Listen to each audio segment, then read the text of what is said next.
first topic we're going to discuss is antihistamines. And there's another lecture that was scheduled for Sunday, June 1st, 8 to 9 a.m. So I decided to combine the two lectures together. I have two lectures tomorrow also, from 8 to 10, so whatever we miss today, I'm going to continue tomorrow. For tomorrow's lectures, I gave a handout, and it's going to be Jamaican. So please have it with you tomorrow. It's going to be like a summarized table for all the drugs we're going to discuss tonight. Okay? All right. So let's start with antihistamine. First off, we need to define histamine and have a little bit of background about it and how it functions. So the normal physiology of histamine. That's going to aid us in understanding the pharmacology of these drugs. Okay? Now, histamine is defined as an autocode. Okay? And in history, it's known as the first autocode to be discovered. Now, what does that mean? What's the meaning of the word autocode? Now, in Greek, autos means self, and koid means drug or cure. So it's a little bit self-explanatory. What does that mean and how it functions? Well, actually, if we have a cell and it does have histamine inside it, then the function of histamine will be locally in the tissues or cells around it. And that's why we call it self-cure or self-drug. So it's a drug or a chemical or a compound that's going to exert its effect in the vicinity of the cell secreting cell. As you can see here, cells in the vicinity will have specific receptors for this kind of chemical, and once there's an appropriate stimulus, then this compound will come out and bind to its receptor and exert its effect. What do we call this in endocrinology? Paracrine stimulation. So this compound is or affects the cell in the vicinity in a manner called the paracrine stimulation. Now, that's the basic concept of histamine and how it functions. Okay? So if we want to go into further details, we will start with the cells that are mainly responsible for producing histamine. And these are first mast cells and the second basophils. Okay? Now, as you can see here, there is a huge morphological similarity between these two cells, at least in the shape and color of the granules, which means that they contain mostly the same kind of chemical, and that's histamine. Okay? Now, how is it produced? Now, it's a very simple chemical reaction. There is an amino acid, which is histidine. We just remove the CO2, and it's going to be converted to histamine. Okay? Now, what's the name of the enzyme that's going to catalyze this process? Decarboxylase. Exactly. Decarboxylase, because it just removes CO2. Now, are amino acids small or big inside? Small. Exactly. They're very small. Now, if you just remove CO2 from the amino acid to produce histamine, then histamine is very small. And that's very important in its physiological function. It's very small, it just comes out of the cell very rapidly, and it could penetrate and go and crosses most of the membranes, okay, and to bind to its receptor. Okay, this is very important for the physiological properties of histamine. Now, because of that, and because it's very small, all right, the second thing that's going to happen, usually, is the packaging of these small molecules into one big granule, and then they're going to be stored in both the mast cells and the basophil. And these are the granules you see in these cells. They just contain histamine plus other chemicals that exert almost similar functions to histamine. Okay?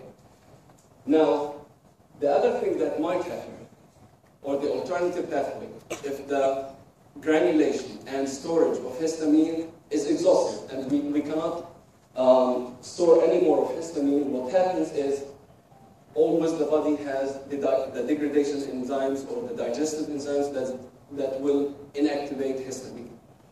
So this is how histamine will stop functioning. It's just the degradation by the degradation enzyme.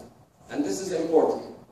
So if I want to abolish the function of histamine, what can I do? I might just stimulate the degradation enzymes. Unfortunately, we do not have any pharmacological drugs that will have this function, but this is important for you, for your future studies. If you want to develop a new drug as an antihistamine, then just target the degradation enzymes, just activate it. Okay? Now, why is that important? The degradation enzymes are important because we need to stop the function. We cannot have an active enzyme all the time. We need something, some mechanism to stop that, and that happens with the degradation enzyme. Now, if the basic cells that produce histamine are basophils and mast cells, then what's the major function? Energy, inflammation. Inflammatory, right? Because both of these cells, the mast cells and basophils, are involved in the inflammatory cascade. And that's why we know that histamine is a major mediator of both immune and inflammatory processes within the body. Now, this is just a title. We need to understand how it happens because it's going to help us targeting that pharmacologically. Now, what happens actually, we have lots of allergens and pollens in the air. Okay? You are exposed to such things all the time. Now, if we take one example, one of these allergens, and it gets into your body, by whatever axis, let's say from the nose, what's going to happen next? The first thing, at first exposure, in the skin or in the respiratory tract, we have something called the antigen-presenting cells, or dendritic cells, which are most likely macrophages with certain properties. But their function is simple, from its name. It's to present the antigen. But to present it for what? That's what we're going to see. So upon first exposure to the allergen, this allergen will activate the antigen-presenting cell, which then will present this antigen or its information, the code of this antigen, into another kind of inflammatory cell. Now, there are two cells that will be activated by the antigen-presenting cells, and these are B lymphocytes and T lymphocytes. But I will just take care or take notice of the B lymphocyte C because it's relevant to our talk. Now, if the B lymphocyte is activated, what's going to happen? What's the major function of B lymphocyte? Produce plasma cells and antibodies. Exactly. It's the maturation into the plasma cells and then the production of antibodies. Now, let's take one example of the antibodies that will be produced by the B lymphocytes, and these are the IgE, Type 1 hypersensitivity, which are always involved in the allergic responses to certain allergens. Now, once the IgE is produced, what happens next is that they dissociate to bind to subsequent inflammatory cells, and part or one of these cells are the mast cells. They have receptors for IgE, so the IgE just comes out and binds to its receptor. Now, once it binds to the receptor, it will be expressed as a second receptor. Okay? So the mast cell has receptors for IgE. IgE will come and bind, and IgE will be like a receptor for subsequent allergens or pollens. And that's what happens actually. Now, this is the first exposure, the memory. So it's kept in the memory of the inflammatory pathways in your body. What happens upon the subsequent exposures is that we're going to just delete all the preceding steps. And this allergen that's memorized by the mast cells will just come down and bind to the IgE that was first produced by the B lymphocytes upon the first exposure. Now, what's going to happen next is the degranulation of mast cells. I don't know if you see well enough, but as you see, the number of granules within the mast cells are decreased, and there are some fine particles coming out of this mast cell. This is what histamine. And here's another image showing how empty it becomes after the degranulation. Okay? This is the concept of allergy. Now, some people have an exaggerated response to allergy, and this is why it happened. Upon first exposure, there is too much IgE produced, there is too much memory kept within the mast cells, and upon the subsequent exposures, what happens is just a mass degranulation of histamine and too much histamine released into your body. Okay, so we understood what happened, but we did not discuss the function of histamine. Now, again, as I said, it's a small molecule. It has certain receptors within several parts of the body. And let me just reiterate something. Histamine is mainly produced by basophils and mast cells, right? But it was found that it could be produced by several other cells within the tissue. Okay? So it's not only the basophils and mast cells. Now, histamine has historically been assigned to 4 kinds of receptors. All of them are called H and the number of the receptors. So H1 through 4. These are all specific receptors for histamine. They are plasma membrane receptors. Okay? Now, we will go over these receptors and their functions and their localization. To start with, I will just mention something about the H3 and H4. They were discovered recently, okay? And the major function is just a negative feedback mechanism, both centrally and peripherally. I will not discuss too much about it because we do not have any pharmacologically active or available drugs to target these receptors, okay? They're just experimental. Now, what's important are, first, the H2 receptor. And the H2 receptor is mainly localized within the stomach. Okay? Now, it's localized within the stomach. The major function is the gastric acid secretion. So that's why we're not going to discuss it today. It's going to be discussed with you later on in the GI system. But histamine binding to the H2 receptors within the stomach will lead to gastric acid secretion. So what kind of disease do you expect these could be involved in? Exactly, peptic ulcer disease. And you heard some drug names like ranitidine and cimetidine. These are H2 receptor blockers, okay? And they are used in peptic ulcer disease. Now, do we call these antihistamines?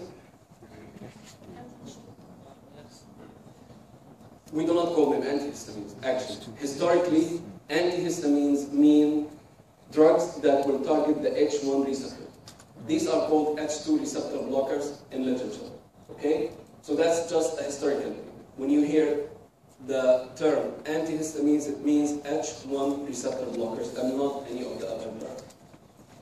Okay, so the most important thing and the thing that's going to be involved in this respiratory module are the H1 receptors. Now, so we're going to discuss these in detail. The first site of action for H1 receptors are the blood vessels, second, the airways, and third, the brain, the central nervous system. Okay, so I'm going to try to wrap it up for you to come up with a clean picture of all the functions of H1 in one image. Okay? Let's imagine there's an allergen, you're exposed to the allergen, let's say on your skin. What's going to happen?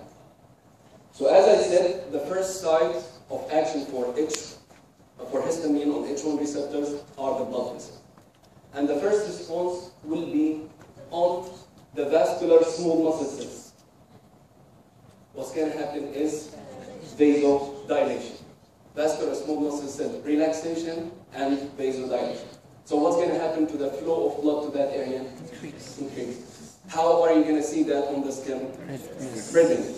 Exactly. Now, the other thing that's going to happen, which is also important, this is the endothelial layer, which comes into contact with the plasma, or the blood. Plasma as the fluid, and the blood as the blood cell.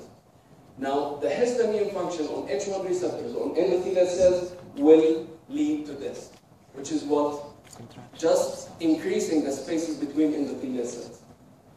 Now, what's going to happen to the permeability? Increase. If permeability is increased, what's going to happen to the fluid? It will leak out. And what's going to happen to cells? It might migrate from inside the blood vessel to the outside of the blood vessel. And this is exactly what happens with histamine effect on endothelial cells. So there is vascular, small muscle relaxation, and vasodilation, increased blood flow, together with increased permeability, fluid and cellular leak into the outside. Okay? And I'm going to show you a picture of how that happens. But the other important thing which people forget also to mention is the effect on the sensory nerve endings. Now, if you are stung by something, what's going to happen? What are you going to feel? Pain. Pain and the itching phenomenon, right? You have the urge to itch. That's actually caused by histamine, because the stimulation of histamine into the sensory nerve endings within that area will lead to pain and itching. So now you have a full picture of what's going to happen within that local area. And notice, that's why we called it autocodal, because the effect is always local to that area of effect. Now, this is the example of a sting, for example, or an injection of something. As you can see here, the response is triple. First, there is reddening at the site of injection or the sting. The second thing is called the weed. Do you see it? This is the weed, which is what? The edematous fluid collection under the skin. That's because of increased permeability of endothelial cells. But the other thing which is important is the flare. You see this area of crimson red, something like faded red, okay? That's called the flare, and it's because of vasodilation. That's because of the increased blood flow to the area. So when they say wheal and flare, it means the effect of histamine on the H1 receptor. Okay, so that's on the, if the effect was on the skin, for example, and the effect on the blood vessel. But sometimes we inhale allergens, right? When you inhale allergens, so the effect of histamine will be within the airway.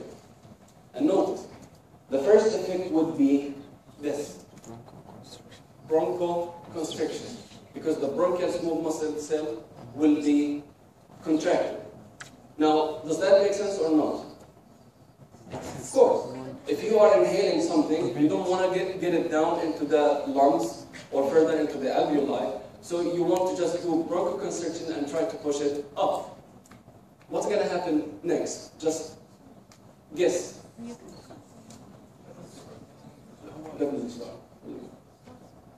What else? Sneezing is related to the nerve endings. But you have something that's inhaled, okay? You just constrict it and you want to push it up.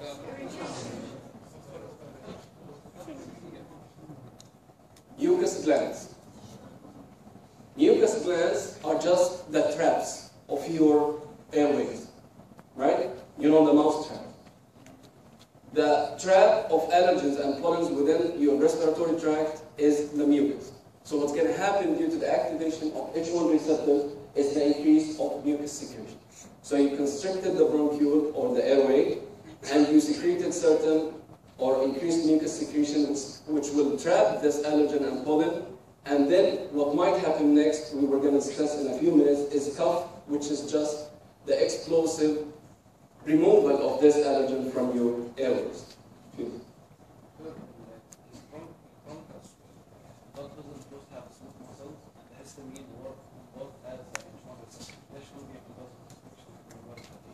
Do you remember the beta receptor? Beta 2. The muscle. I mean, this is the magic of your body. The function is not designated by a name. It's not always about B1 or B2, or beta 1 or beta 2, or histamine 1 or histamine 2. It's about the local area and the logic behind the function. So if H1 did produce bronchodilation, that does not make sense. Exactly. And that's why in molecular biology, when we discuss small muscle cells, we divide them into vascular small muscle cells and non-vascular small muscle cells, because the functions are totally different, and the molecular mechanisms behind each one of them is totally different. But that's a good thinking. Okay, finally, on the brain. Now, you might wonder that histamine is considered as a neurotransmitter. And actually, there are certain histaminergic neurons within your brain. Okay? You know, we have serotonergic, which are the neurons that will secrete and respond to serotonin. You have dopaminergic and other. Now, we have histaminergic neurons within the brain that will secrete and respond to histamine. Now, the receptors of histamine, the H1 receptors within the brain, are localized mainly within the hypothalamic area, and they extend their cell bodies to reach the cerebral cortex. Okay? So that's why we have it as a hypothalamic cerebral axis of H1. Now, upon activation of these neurons or pathways, it's just an excitatory function. So histamine just excites these neurons. So if we are talking about sleeping and wakefulness, what's going to happen if you stimulate the H1? Exactly. It's wakefulness. Okay? And this is the major function of H1 within the brain. Alright. So if we wrap it up and try to understand the function. The H1 are mainly involved in allergic reactions. And it's trying to defend your body against this invading pollen or allergen. Locally, within the skin, you are doing vasodilation, increasing blood flow, and leading to fluid leak and cellular leak to try to catch that allergen and eat it, right? If the macrophages just got out of the blood vessel to the skin, they're going to try to eat that allergen. And if you have it within your lungs or within your airways, the airways will constrict and start secreting more mucus to try to get it out. Meanwhile, you're supposed to be awake. And that's why centrally, the effect of histamine, if it's secreted centrally, is going to be to keep you awake or in vigilance state. Okay. Now, antihistamines, as I said before, are historically known to be as the H1 receptor antagonists. H2 receptor blockers, or H3 or 4, they're not called antihistamines.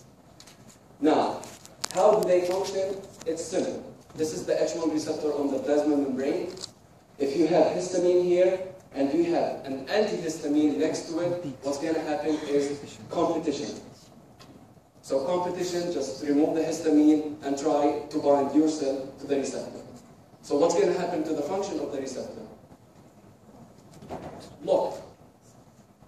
Now, recent reports said that antihistamines might also exert their function via a different mechanism, which is what? Just coming to this receptor and taking the histamine out forcefully and binding to the receptor. Now, there is some contradictory results. Some people might say, yeah, it happened. Some others might say, no. But why do I care about it?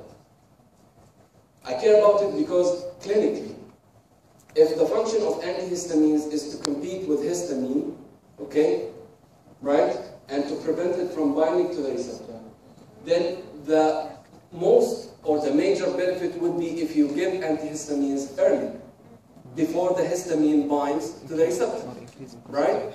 So in cases of severe, for example, anaphylactic shock, okay, there's too much histamine and the patient came to you in total anaphylactic shock. If you gave antihistamines, will they function? Of course not. Most of the receptors, at least in our traditional and conventional thinking, no. Because antihistamines will try to compete with histamine for the binding, but the receptors are already bound to histamine. So try always, for example, if you have a patient that will have allergy to certain conditions in the next few weeks, try to prime them and give them antihistamines prior to exposure to the allergen. أول شيء أنتي هيستامين، ليش ما بيطلب الهيستامين؟ يعني بيكون No, it just competes. This is competitive antagonism, which means what? Both of them are trying to bind to the same receptor. Yes.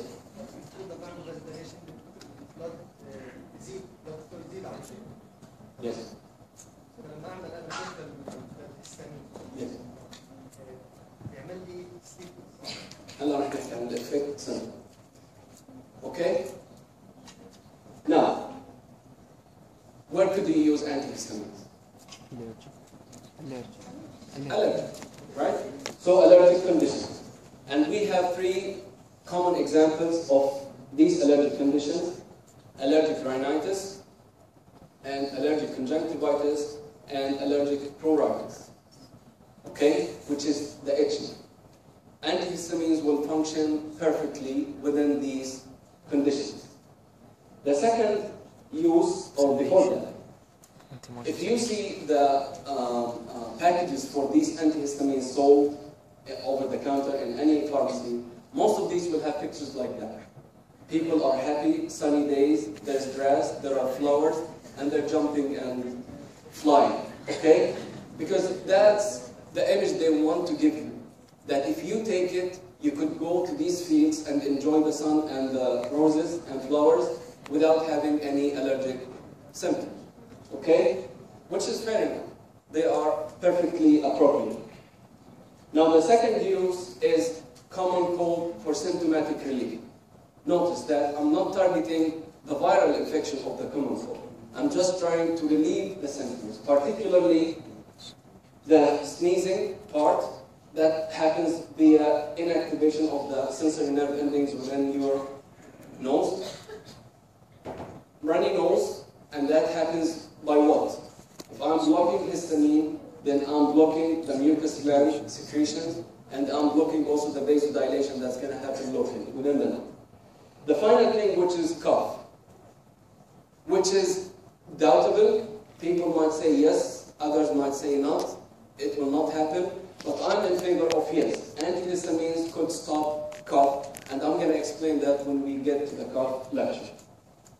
Okay, now antihistamines are historically known to have two generations. The first generation, which was first produced, I guess, back in 1927, and the guy who discovered the first antihistamine won the Nobel Prize. That important his discovery was. Now, there are two examples of the first generation antihistamines, and not for the exam sakes, okay? Remember these names, because almost everyone knows about them and uses them, so it makes sense to know something. Chlorpheniramine and diphenhydramine. They are the most common examples of first generation antihistamines. Okay. What do we need to know about this first generation antihistamines? If we have first generation, then we have second generation. So we need to understand why we needed to produce second generation antihistamines.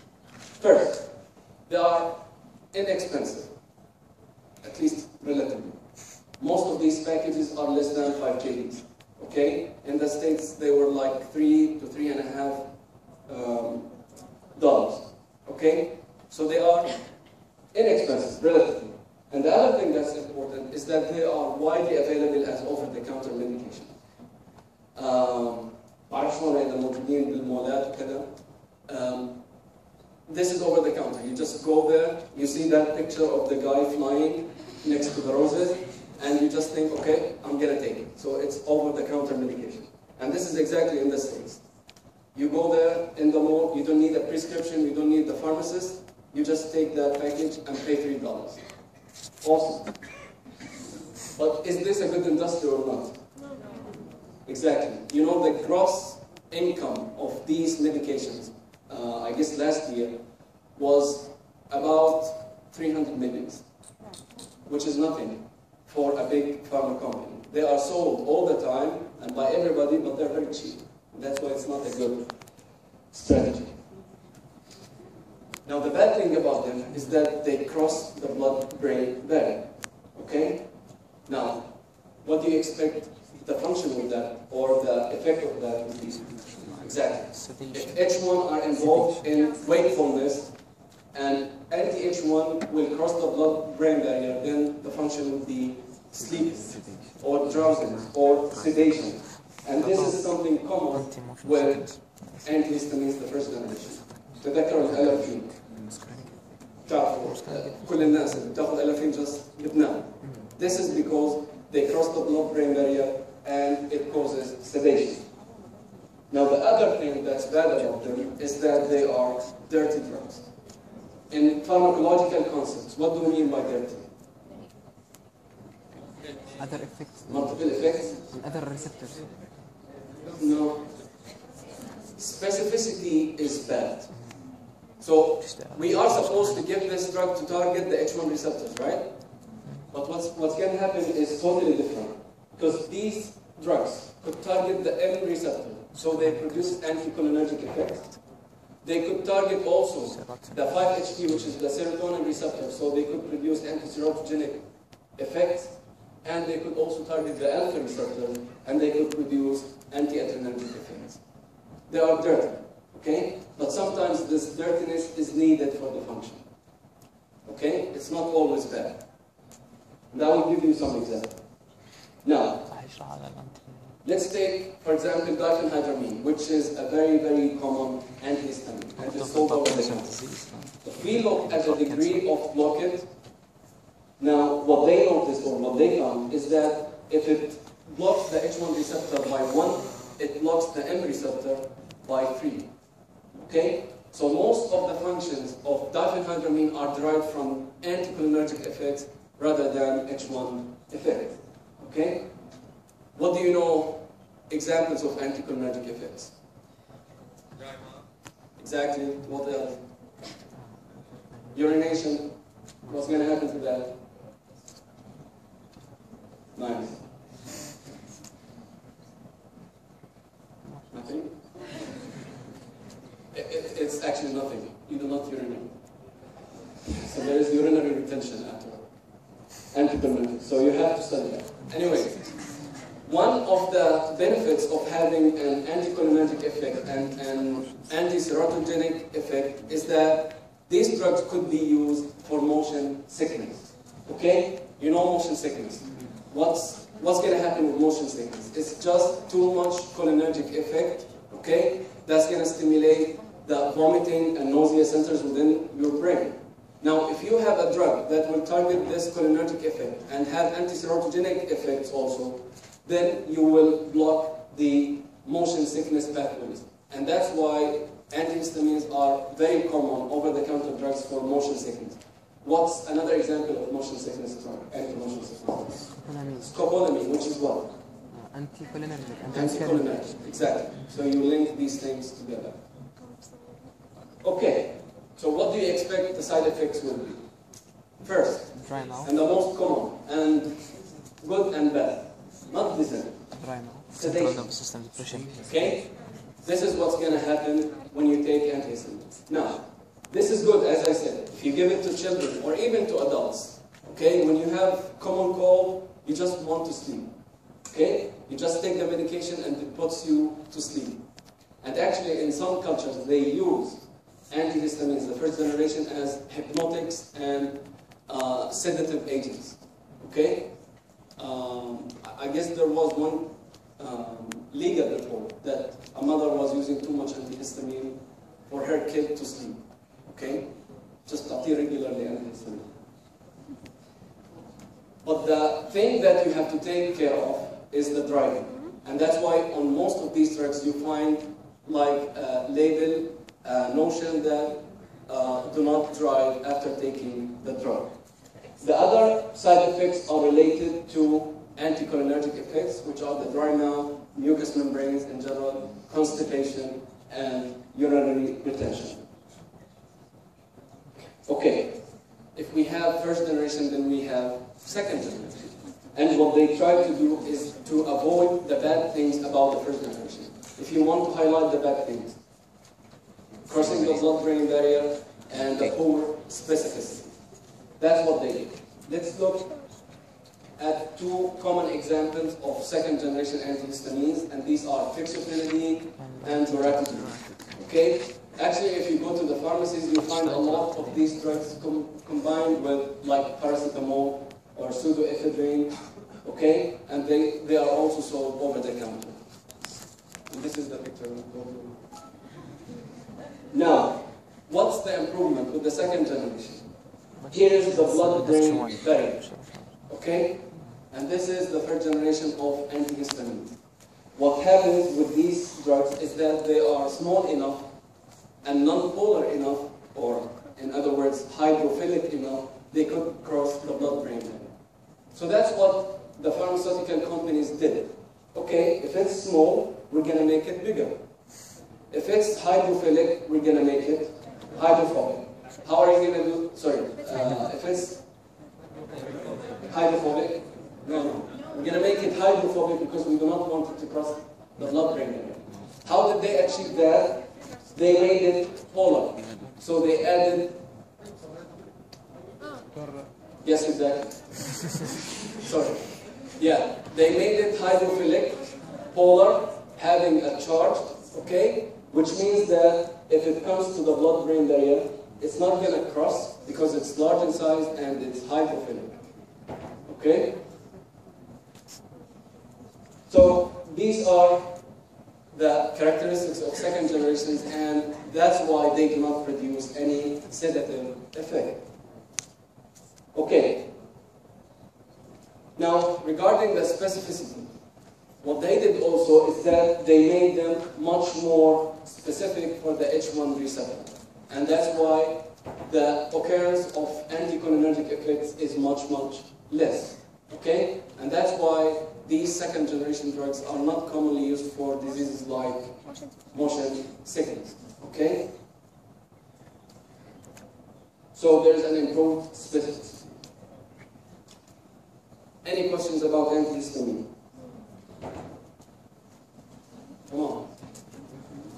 Okay, so we have 10 minutes. I'm going to start with the cough topic. It does not take too long, and we're going to finish it tomorrow. But I'm going to give you just the basic concepts to be prepared for tomorrow. Actually, we're going to discuss 2 drugs tomorrow, so take it easy. Okay. What's cough? I'm going to give you 3 basic things about cough. Please remember and take it with you all the time. First, cough is a reflex. Okay? And when we say it's a reflex, that means what? We have receptors. If we have receptors, then what do we need to have? Triggers. So these receptors are triggered by certain things like allergens, foreign bodies, pollens, or even mechanical stretch. Okay?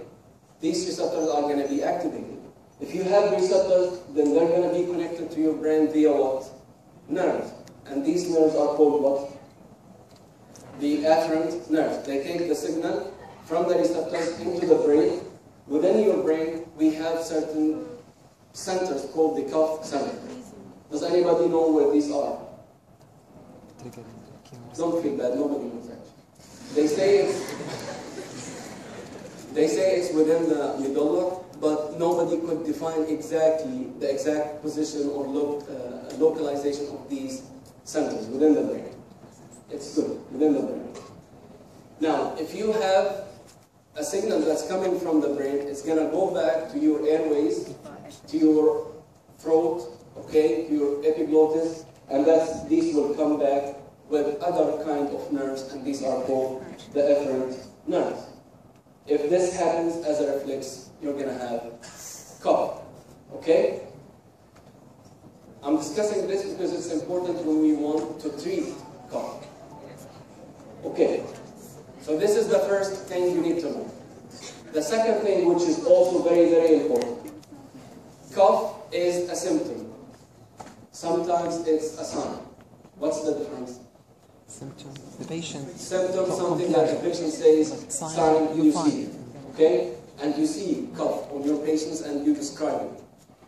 Okay? The frequency, the pitch, and everything about it. Okay. If it's a symptom, please take this from me forever. Symptoms and signs are just reflections of diseases. Okay? Diseases are something that happens within your body, but they're not separated from the whole patient. Okay? Never treat symptoms. And never treat diseases. You always try to treat patients. Okay? Unless indicated otherwise. Because sometimes we give symptomatic relief for certain kinds of things. But that's what I want you to learn about the clinical practice. Try to treat your patient. You remember when we discussed hypertension? I always told you, do not look at hypertension per se. Look at the age of the patient, the gender of the patient, the comorbid diseases, the concomitant drug use, because it's going to affect your decision. Okay? And cough is the same. Do not treat cough, but treat the disease or treat the patient. Okay? And finally, cough is not always bad. Okay? Which means what? As a clinician, you do not always need to treat cough. Because cough is either dry or productive. Right? If it's productive, we have several kinds of mucus or sputum that come out with cough. Could be mucoid, mucopurulent, or purulent. Each one of them designates a disease state. Okay? Now, do we need to suppress cough if it's productive? No. Now, there is one article published in The Lancet, which is one of the best medical journals, okay, in 2008. And it said suppressing the cough reflex might have damaging effects, especially if the cough is productive. Because cough is designated to have a beneficial function, which is clearing your throat, clearing your airways, and taking all that crap from inside your lung outside. If you suppress it, what's going to happen? You're going to accumulate all that stuff within your lung, and it's going to be a focus of a subsequent infection. Actually, one scientist looks at this from a different perspective, and they said that microorganisms or bacteria or viruses are smart enough that they trigger cough in the patient to spread the microorganism into other hosts. Okay? So that's what I want you to learn, that you do not need to always need to stop or suppress cough. Okay. Causes of cough. What's the most common cause of cough? Infections. Respiratory infections, particularly viral, okay, but could happen also with bacterial. What else? We just discussed. Allergic reactions, okay? As I said, for example, the smoke-induced. As I said, there is histamine, and the histamine response would be to trigger these cough receptors within your airways and send signals into the brain and come back to trigger the cough reflex. Third, reactive airway diseases, and we're going to discuss that tomorrow in the form of asthma and COPD. Drugs, give me one kind of drug that produces cough. ACE inhibitor. ACE to you. ACE to anyone who says ACE inhibitor. ACE inhibitors, okay, they're very common causative drugs for cough and others. What could be others? Foreign body aspiration, okay? Cancers could also trigger cough. Anything that's going to irritate your airways could trigger cough. Okay, thanks for listening. Tomorrow we're going to finish with the 2 drugs for cough, and we're going